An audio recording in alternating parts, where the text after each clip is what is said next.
Por lo cual, este es el pacto que haré con la casa de Israel después de aquellos días, dice el Señor. Y sobre su corazón las escribiré, y seré a ellos por Dios, y ellos me serán a mí por pueblo. Hebreos 8:10. Muy bien. Este versículo es muy relevante para este tiempo. Cuando se habla mucho de gracia, pero poco de transformación.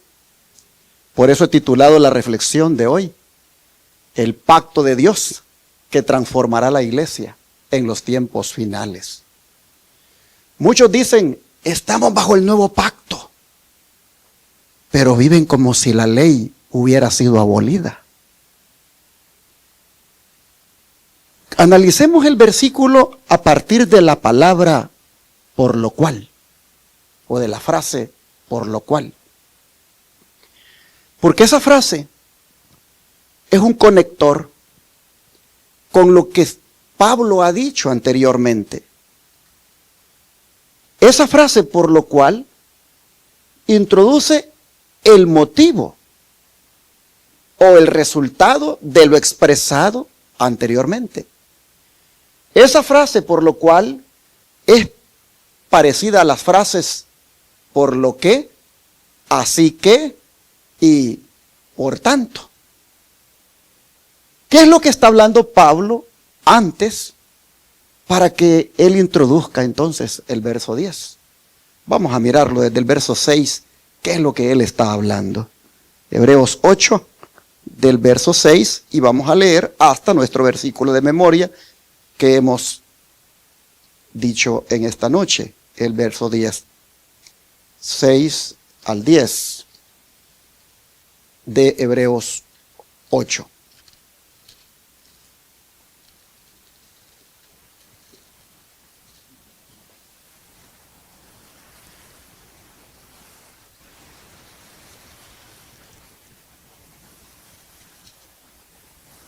Dice,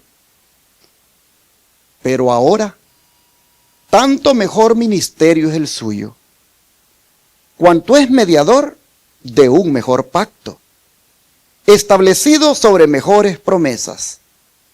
Porque si aquel primero hubiera sido sin defecto, ciertamente no se hubiera procurado lugar para el segundo. Porque reprendiéndolos dice, he aquí vienen días, dice el Señor, en que estableceré con la casa de Israel y con la casa de Judá, ¿qué cosa, hermanos? Un nuevo pacto. No como el pacto que hice con sus padres, el día que los tomé de la mano para sacarlos de la tierra de Egipto. Porque ellos no permanecieron en mi pacto, y yo me desentendí de ellos, dice el Señor. Por lo cual, este es el pacto que haré con la casa de Israel después de aquellos días, dice el Señor.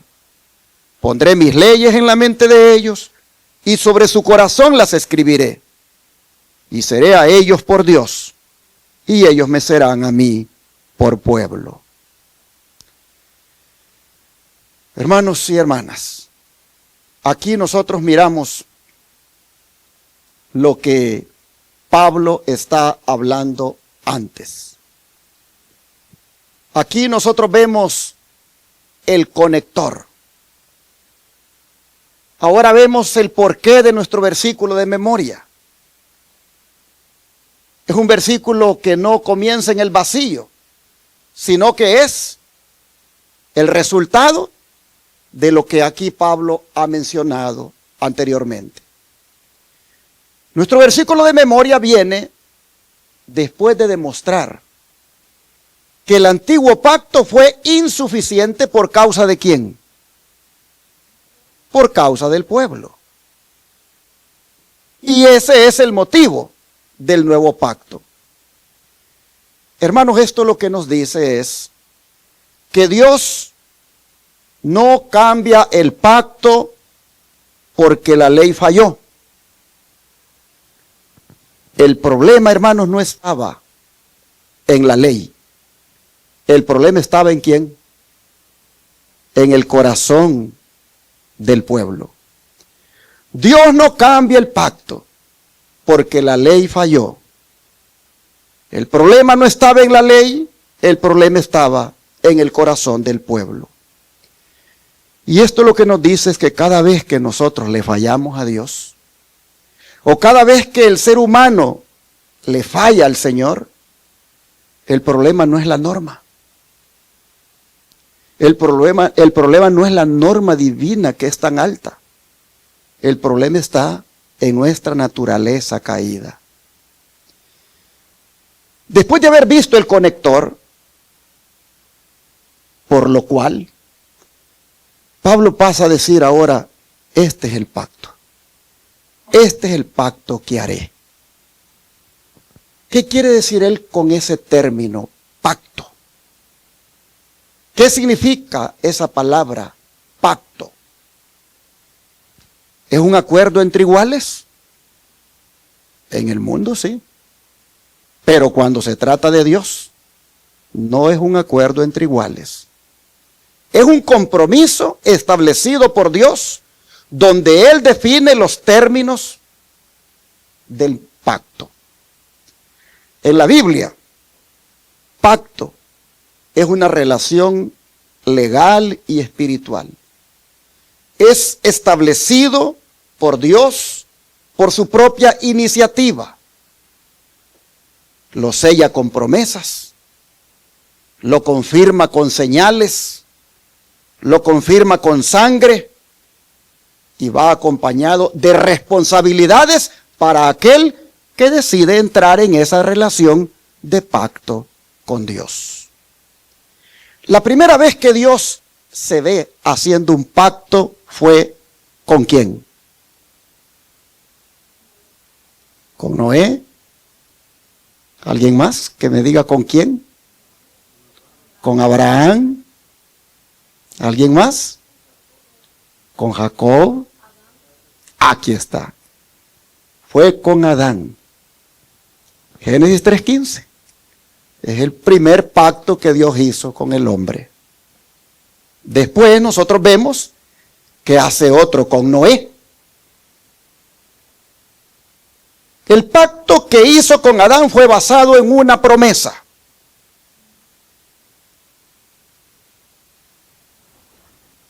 Esta dijo, refiriéndose a la simiente de Eva, te herirá, le dijo a qué cosa a la serpiente, en la cabeza, y tú le herirás en el calcañar. Allí el Señor está haciendo una promesa de un vencedor, de uno que saldría de la simiente de Eva y que vendría a ser prácticamente el que derrotaría a Satanás.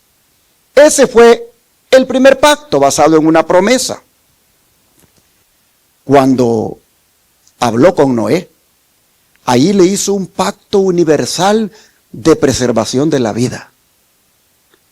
Más tarde hizo otro con Abraham. Ese lo hizo basado en la promesa de descendencia, de tierra, de bendición de las naciones que saldría de él.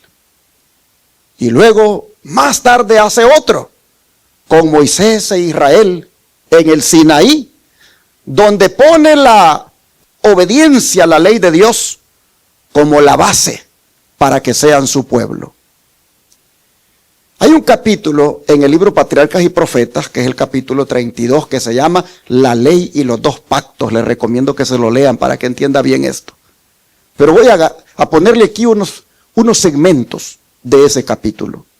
Dice así: así como la Biblia presenta dos leyes, una inmutable y eterna, la otra provisional y temporaria. Así también hay, ¿qué cosa? Dos pactos. El pacto de la gracia, que se estableció primeramente con el hombre, ¿en dónde? En el Edén.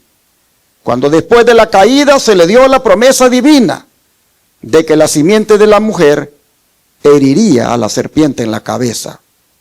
Este pacto puso al alcance de todos los hombres el perdón y la ayuda de la gracia de Dios para obedecer en lo futuro mediante la fe en Cristo. También se les prometió la vida eterna si eran fieles ¿a qué cosa? A la ley de Dios. Así recibieron los patriarcas la esperanza de la salvación. Aquí tenemos el primer pacto. Vean ustedes que este pacto que Dios está haciendo con Adán es un pacto de gracia, es un pacto de misericordia, pero es un pacto donde la ley va de por medio, porque dice que si ellos eran fieles a la ley de Dios, ellos recibirían ¿qué cosa? La vida eterna. Sigamos viendo. Este mismo pacto que le hizo a Adán fue renovado a Abraham en la promesa que le dio cuando le dijo: en tu simiente serán benditas todas las naciones de la tierra. Esta promesa dirigía los pensamientos hacia Cristo. Así la entendió Abraham. Y ahí está la prueba bíblica de Gálatas 3, 8 y 16. Y él confió en Cristo para obtener el perdón de sus pecados, y fue esta fe la que se le contó como justicia. El pacto con Abraham también mantuvo la autoridad de la ley de Dios. Noten ustedes, no hay pacto sin ley. Dice: el Señor se le apareció y le dijo: yo soy el Dios Todopoderoso, anda delante de mí y sé perfecto. El testimonio de Dios respecto a su siervo fiel fue: oyó Abraham mi voz, guardó mi precepto, mis mandamientos, mis estatutos y mis leyes. Y el Señor le declaró: estableceré un pacto contigo y con tu descendencia después de ti, de generación en generación. Un pacto perpetuo para ser tu Dios y el de tu descendencia después de ti. Así que vemos también que en el pacto que se le ratifica o se le renueva a Abraham, ahí está también la ley de Dios. Sigamos. Aunque este pacto fue hecho con Adán y más tarde se le renovó a Abraham, no pudo ratificarse sino hasta la muerte de Cristo. Existió en virtud de la promesa de Dios desde que se indicó por primera vez la posibilidad de redención. Fue aceptado por fe. No obstante, cuando Cristo lo ratificó, fue llamado el pacto nuevo. La ley de Dios fue la base de este pacto. Miren ustedes, otra vez. Fue la base de este pacto, que era sencillamente un arreglo para restituir al hombre a la armonía con la voluntad divina, para colocarlo en condición de poder obedecer, ¿qué cosa? La ley de Dios. Todos estos pactos, hermanos, o compromisos, se caracterizaron por ser una iniciativa divina y mostraban cómo Dios asociaba a la humanidad en una relación personal con Él. Estos pactos eran el mismo siempre. El mismo pacto de gracia, el mismo pacto de misericordia.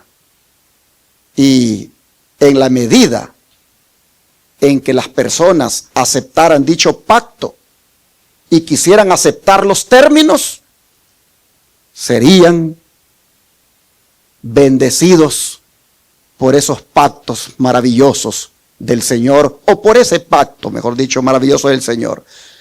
Y cuando hablo de que si ellos respetaban los términos u obedecían los términos, ¿cuáles eran los términos? Los términos eran: yo prometo bendecirte si tú obedeces mis mandamientos. Esos eran los términos. Y cuando los seres humanos obedecían esos términos, ¿cómo les iba en la vida? Muy bien. Pero cuando elegían no obedecer los términos, ¿cómo les iba? Muy mal. Basta leer ahí Deuteronomio 27 y 28. Ahí está la lista de las bendiciones y de las maldiciones para los que obedecieran o respetaran los términos del pacto, lo cual es obedecer la ley de Dios. Y como el pueblo de Israel, con quien Dios hizo el pacto en el Sinaí, basado en la obediencia a la ley, se caracterizó por decir, sí respetaremos, sí haremos, pero no hacía. Hermanos, siempre les iba mal. Y Dios en su misericordia les ofrecía renovar el pacto si se arrepentían. Hasta que un día Dios le dijo al profeta Jeremías que dijera lo siguiente. Leamos Jeremías 31, versículo 31 al 33.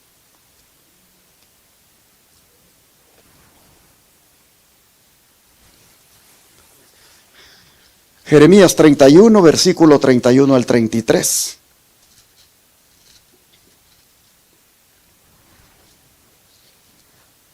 Dice así.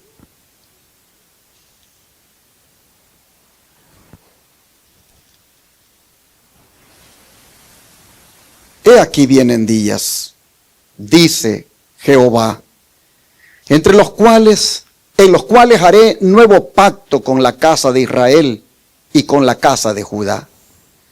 No como el pacto que hice con sus padres el día que tomé su mano para sacarlos de la tierra de Egipto, porque ellos invalidaron mi pacto, aunque fui yo un marido para ellos, dice Jehová.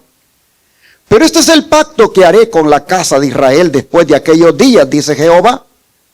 Daré mi ley en su mente y la escribiré en su corazón. Y yo seré a ellos por Dios y ellos me serán por pueblo.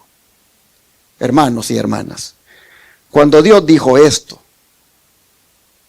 por medio del profeta Jeremías, el pueblo había quebrantado el pacto del Sinaí. El pueblo había caído en la idolatría. El pueblo había rechazado las advertencias proféticas. Y en medio del juicio y la destrucción que les había venido, Dios viene e introduce una de las promesas más gloriosas del Antiguo Testamento, al anunciarles un nuevo pacto. La palabra hebrea para nuevo no significa necesariamente que fuera algo completamente diferente, sino más bien algo renovado, algo restaurado, algo llamado a su plenitud. En ese nuevo pacto que Dios le dice a Jeremías que va a hacer, no vemos que le diga para nada que la ley no va a ser parte de él. Hermanos, nosotros no vemos aquí en Jeremías que Dios esté reemplazando su moral eterna como es la santa ley de Dios. Lo que nosotros vemos aquí es Dios diciendo a través del profeta que va a transformar la manera en que el ser humano se va a relacionar con él. Este será un pacto, les dice, no como el pacto que hice con sus padres. Y es en referencia al pacto del Sinaí. ¿Por qué dice no como? Porque ellos se comprometieron en aquella ocasión a hacer todo lo que Jehová dice que hagamos, haremos. Pero la historia menciona que se equivocó repetidamente, falló repetidamente Israel a sus palabras. Pero yo pregunto, ¿el problema era el pacto? No, el problema no era el pacto. El problema era el corazón humano. El verso dice, ellos invalidaron mi pacto. Es decir, la infidelidad humana fue la que falló, fue el problema. Y entonces Dios pasa a decirles, vamos a cambiar aquí las cosas. Están acostumbrados a mirar la ley como algo externo. En el nuevo pacto, yo voy a escribir mi ley en su mente. Daré mi ley en su mente. Hermanos, este es el corazón de estos versículos. No está diciendo Dios que en su nuevo pacto va a abolir la ley, sino que la va a internalizar en la persona. Antes estaba escrita en tablas de piedra y ahora va a estar escrita ¿en dónde, dice el Señor? En la mente y en el corazón.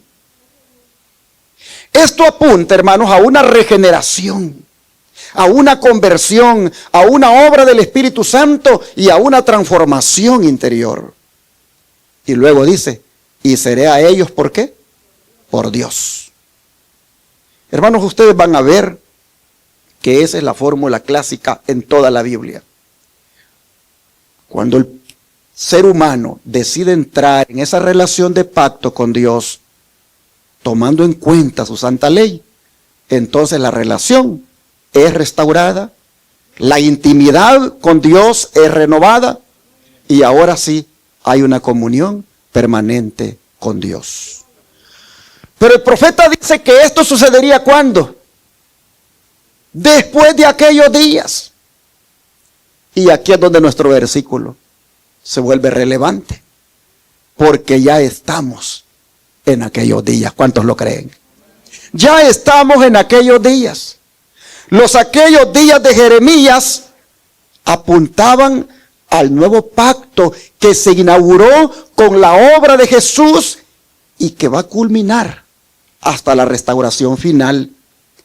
Eso es lo que Pablo nos está diciendo en el versículo de memoria y en los versículos que anteceden.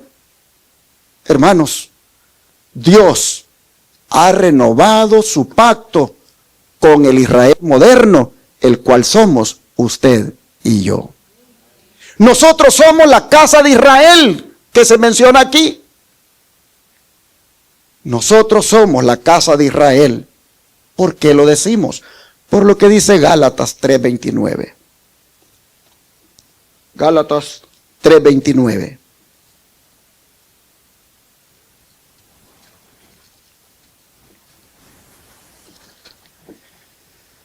Y aquí nosotros tenemos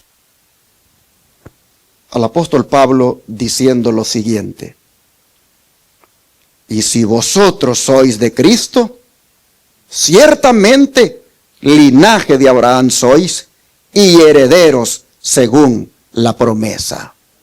Pregunto esta noche, ¿cuántos aquí son de Cristo? ¿Por qué somos de Cristo? Porque Él nos compró con su propia sangre. Hermanos y hermanas, por la gracia de Dios somos de Cristo. Él nos compró con su sangre y eso nos constituye en familia de Abraham. Eso hace que nosotros seamos israelitas, no étnicamente, sino espiritualmente. Y esto conecta con Romanos. Miren Romanos 2, 28 y 29 lo que dice. Romanos 2, 28 y 29. Dice, porque no es judío el que lo es exteriormente, ni es la circuncisión la que se hace exteriormente en la carne, sino que es judío el que lo es en lo interior. Y la circuncisión es la del corazón, en espíritu, no en letra, la alabanza del cual no viene de los hombres, sino de Dios. Hermanos y hermanas, el mensaje es claro. Pablo enseña que no basta la identidad étnica judía, no basta el rito externo de la circuncisión. Lo que cuenta es la transformación interna del corazón por el Espíritu. En Gálatas 3, nosotros vimos que Pablo enseña que no basta la descendencia física de Abraham, que los verdaderos hijos de Abraham son los que han aceptado a Cristo como su Salvador personal. Y en ambos casos, tanto aquí en Gálatas como en Romanos, nosotros vemos que Pablo redefine quién es el verdadero pueblo de Dios. En términos sencillos, Romanos responde a la pregunta ¿quién es un verdadero judío? Y Gálatas responde a la pregunta ¿quién es un verdadero hijo de Abraham?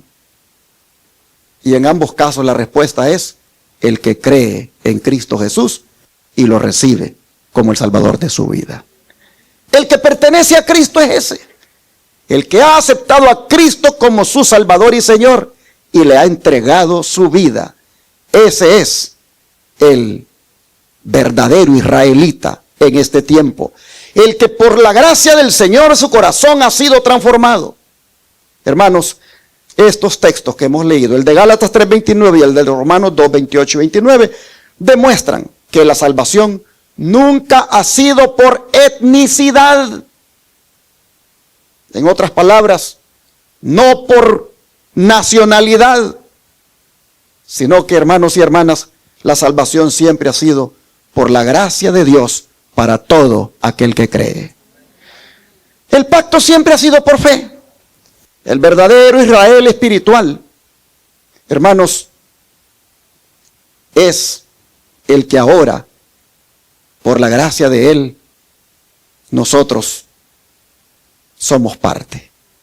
Nosotros, hermanos, vemos que el verdadero Israel es espiritual en este tiempo, no es nacional. ¿Cuántos damos gloria a Dios por el nuevo pacto? Hermanos, Dios nos incluyó en el nuevo pacto. Qué sabio nuestro Dios, que Él ya tenía un plan cuando Israel fracasó. Y era seguir siendo Dios de un pueblo llamado Israel, pero ahora espiritual. Esto nos dice que el fracaso humano nunca cancela el propósito de Dios. ¿Y dónde está la ley en el nuevo pacto? En la mente y el corazón.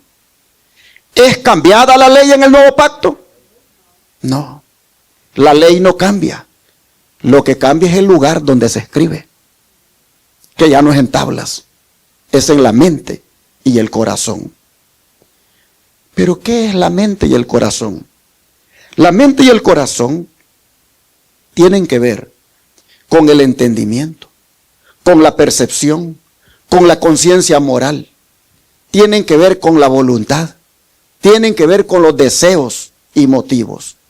Pues allí está escrita la ley de Dios.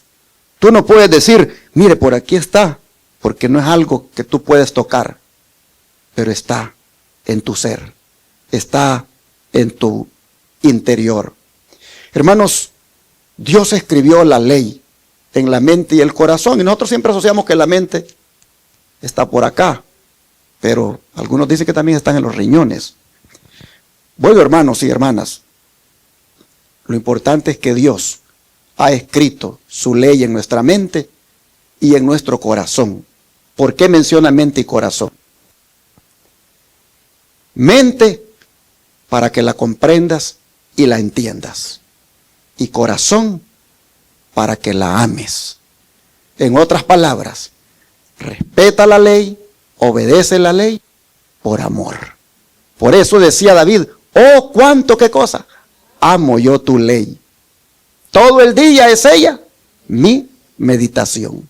Ahí estaba la mente y el corazón. Estaba la comprensión, estaba el entendimiento y estaba el amor a dicha ley. Hermanos, es interesante cuando Dios establece el nuevo pacto. Aquí Pablo está diciendo, la ley sigue siendo parte de él. Oh, pero ¿qué dice la mayoría de cristianos hoy en día? Los millones de cristianos que dicen, yo soy salvo. Yo estoy en el nuevo pacto. Yo estoy en el pacto de la gracia y soy salvo. Pero ¿por qué no lees bien? ¿Cómo puedes decir que eres salvo sin ley? ¿Cómo puedes decir que eres salvo anulando la ley de Dios? Dios no vino para salvarte en el pecado. Dios vino para salvarte del pecado. Y la transgresión a la ley de Dios es pecado. Y cuando tú dices que estás en el nuevo pacto, en el pacto de la gracia, pero sin ley, tú estás mintiendo. Estás en un pacto de gracia, pero avalando el pecado en tu vida porque desprecias la ley. Dios nunca dijo, les daré nuevas reglas, sino que dijo, les daré un nuevo corazón para que amen mis reglas. Oh, hermanos, muchos creen que el nuevo pacto significa abolición de la ley. Pero Hebreos 8:10, nuestro versículo de memoria, ha dicho lo contrario. Él no dice, quitaré mi ley en el nuevo pacto. Él dice, las escribiré. Y cuando Dios escribe algo, ¿para cuánto tiempo lo escribe? Para siempre. Dios no escribe algo temporal. Dios lo escribe para siempre. Hermanos, la diferencia entre antiguo y nuevo pacto no es la ley. La diferencia entre antiguo y nuevo pacto es donde se escribe la ley. La experiencia que uno tiene. La frase nuevo pacto no habla de un cambio de ley. No habla de una abolición del pacto moral. La frase nuevo pacto no es una religión nueva, distinta al Dios de Sinaí. Más bien habla el nuevo pacto de el sacrificio de Cristo. Habla de una nueva experiencia espiritual. Habla de un nuevo corazón y de una obra interna del Espíritu Santo escribiendo esa ley en la mente. El don de profecía dice así. Las bendiciones del nuevo pacto se basan únicamente en la misericordia manifestada en el perdón de la justicia, de la injusticia y el pecado. El Señor especifica, porque seré propicio a sus injusticias y nunca más me acordaré de sus pecados y de sus iniquidades. Todos los que se humillan de corazón confesando sus pecados, hallarán misericordia, gracia y seguridad. Ahí está, la bendición del nuevo pacto se basa en la misericordia manifestada en el perdón de la injusticia y del pecado. Pero luego agrega, ¿ha dejado Dios de ser justo al manifestar misericordia con los pecadores? ¿Ha deshonrado su santa ley ahora y pasará por lo tanto por encima de ella? Dios es fiel, no cambia. Las condiciones de la salvación siguen siendo las mismas. La vida eterna es para todos los que obedecen la ley de Dios. ¿Cuánta gente, cuántos millones de cristianos están creyendo que van a ser salvos, que van a tener la vida eterna, pisoteando la ley de Dios? Engañados que están en un pacto de gracia sin importarles la ley de Dios. Hermanos, dice, la perfecta obediencia manifestada en pensamiento, palabra y obra es tan esencial como cuando el intérprete de la ley dijo, Maestro, ¿haciendo qué cosa heredaré la vida eterna? Jesús le contestó, ¿qué está escrito en la ley? ¿Cómo lees eso? ¿Cómo lees? Haz esto y vivirás.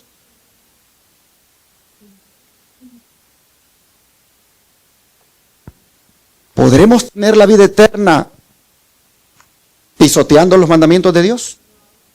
¿Nos vamos a salvar pisoteando la ley de Dios? ¿Cómo entonces millones de cristianos están seguros de la salvación pisoteando la ley de Dios? Guardando incluso un mandamiento del hombre en vez del mandamiento de Dios. Guardando el domingo cuando Dios les dice que es el sábado en su santa ley. ¿Cómo pueden estar millones de cristianos seguros de la salvación pisoteando el mandamiento del sábado, el número 4 de la ley de Dios, por estar guardando el domingo? Ese es un engaño fatal en el cual el enemigo tiene a millones. Al joven rico Jesús le dijo, si quieres entrar en la vida, ¿qué cosa? Guarda los mandamientos, le dijo primeramente. Y vino él, le dijo, todos los he guardado desde mi juventud. Entonces le dijo el Señor, vende lo que tienes y dáselo a los pobres. Y luego sígueme. ¿Y qué demostró el joven? Que no guardaba los mandamientos. Porque la sección que tiene que ver con el amor al prójimo, cuando se trató de demostrarlo, vendiendo lo que tenía para ayudar al que no tiene, demostró que no amaba al prójimo. Era mentira que guardaba los mandamientos.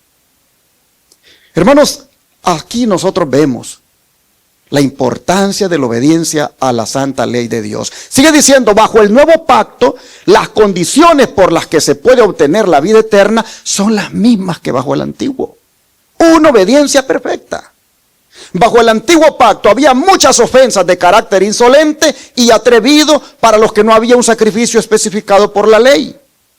En el nuevo y mejor pacto, Cristo ha satisfecho la ley en lugar de los transgresores de la ley, si ellos quieren recibirlo por fe como un Salvador personal.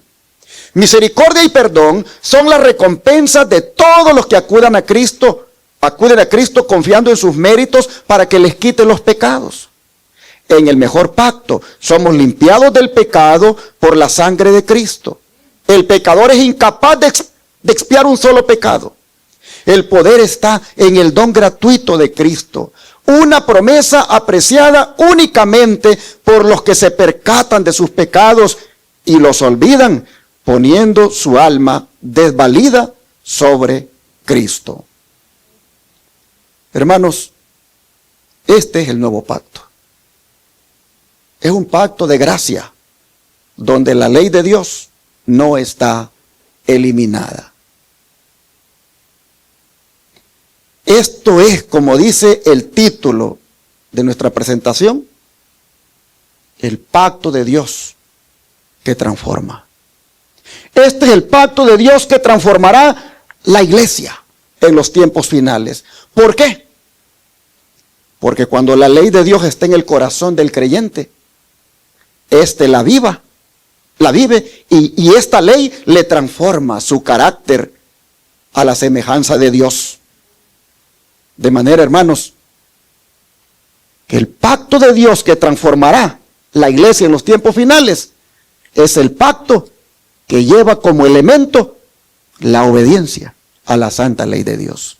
Porque el que respeta la ley de Dios es una persona que refleja el carácter de Dios. La persona que tiene la ley de Dios escrita en su mente, esa persona, hermanos, sus pensamientos están alineados con la voluntad divina. Los criterios ahora están formados por la Escritura y las convicciones son más firmes cuando el mundo presiona. Ahora, en la crisis final, ¿quiénes son los únicos que van a soportar esa crisis? Los que tengan escrita la ley de Dios, ¿en dónde? Los que la tengan en Éxodo 20. Los que la tengan en su mente y corazón. Hermanos, en la crisis final no será suficiente emoción religiosa. Se van a necesitar convicciones grabadas, pues solo sobrevivirán los que tengan la ley escrita en la mente y corazón. Cuando la presión venga, solo lo que esté escrito en la mente va a permanecer. Porque lo que esté escrito afuera, eso se puede borrar. Pero lo que está escrito aquí adentro, eso, hermanos, nadie lo puede borrar. Nadie lo puede arrancar de nosotros. Así que para terminar esta reflexión, quiero que pongan atención a la última frase. Y seré a ellos por Dios, y ellos me serán a mí por pueblo. Esto lo que nos dice, hermanos, es que en el nuevo pacto no solo hay obediencia, sino que también hay pertenencia. Dios dice aquí en el nuevo pacto, tú eres mío. Cuando tú obedeces mis mandamientos, teniéndolo siempre en tu mente y corazón. Hermanos, no hay pueblo de Dios sin carácter conforme a la ley de Dios. Si tú vas a tocar las puertas de los musulmanes, ellos te van a decir que ellos son el pueblo de Dios. Pero guardando ¿qué día de la semana? El viernes. Y la ley de Dios no dice que hay que guardar el viernes. Si tú vas a tocar las puertas de cualquier iglesia, ellos te van a decir que ellos son el pueblo de Dios. Pero guardando ¿qué día de la semana? El domingo. Pero la ley de Dios no dice que hay que guardar el domingo.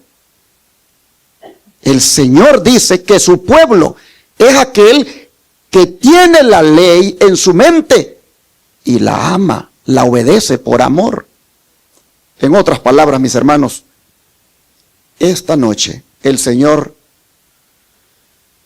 no nos está preguntando si conocemos los mandamientos. Él nos pregunta si los tenemos escritos en nuestra mente y corazón. Llegará el día cuando no vamos a poder consultar la Biblia. Llegará el día cuando no podremos consultar libros. Llegará el día cuando no vamos a poder depender de pastores, ni vamos a poder sostener nuestra fe en la fe de otros. Solo va a permanecer firme aquel que haya grabado la ley de Dios en su mente y corazón. De manera que esta noche yo quiero preguntarles, ¿cuántos quieren que Dios escriba su ley en su mente y corazón? ¿Quieren ustedes que Dios grabe su ley en su mente y corazón para siempre? Hermanos, si eso es lo que ustedes quieren, hay que orar por eso. Hay que orar esta noche porque el Señor nos ayude a amar su ley, a vivirla. Hay que orar esta noche para que el Espíritu Santo agarre el cincel y comience a escribir mandamiento por mandamiento en nuestra mente y corazón, de tal forma que terminemos nosotros amando a Dios y guardando sus mandamientos.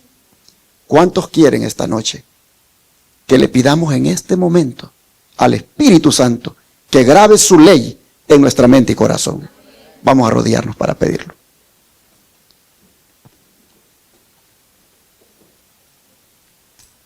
Padre nuestro que esté en los cielos, hoy le damos gracias por habernos tomado en cuenta en el nuevo pacto, por habernos invitado a formar parte de él, por habernos inclusive dicho de que solamente necesitamos amarlo y obedecerlo. Oh Dios, los términos vemos que siempre han sido los mismos. Obedece y vivirás. Padre, ¿cuántas veces el pueblo de Israel pretendió obedecer y no lo logró? Porque siempre miró la ley como algo externo. Nunca lo tuvo en su mente y corazón. Pero de Cristo para acá, ahora vemos, Señor, que la ley ha sido internalizada. Ahora vemos, Padre, que tu plan en el nuevo pacto es que tu ley esté en nuestra mente y corazón. Y es posible que nosotros hasta ahora lo hayamos sabido y lo hayamos dado por sentado. Pero, Padre, siendo honestos, muchas veces la hemos transgredido, aún sabiendo cómo es que trabaja ahora la ley. De manera que ahora, reconociendo el pecado, pedimos perdón y suplicamos que por favor escribas tu ley en nuestra mente y corazón. Te rogamos, oh Dios, que el Espíritu Santo tome su cincel y comience a escribir en nuestra mente y corazón. No tendrás dioses ajenos delante de mí. No tendrás imágenes. No tomarás el nombre de Dios en vano. Acuérdate del sábado para santificarlo. Honra a tu padre y a tu madre. No matarás. No cometerás adulterio. No robarás. No levantarás falso testimonio. Y no codiciarás. Oh Dios, te rogamos que escribas todos esos mandamientos en esta noche en nuestra mente y corazón. Y que por amor a ti lo guardemos. Y así ahora formemos parte de tu pueblo, el verdadero pueblo, el que te ama y guarda tus mandamientos. Te lo pedimos en el nombre de Jesús. Amén.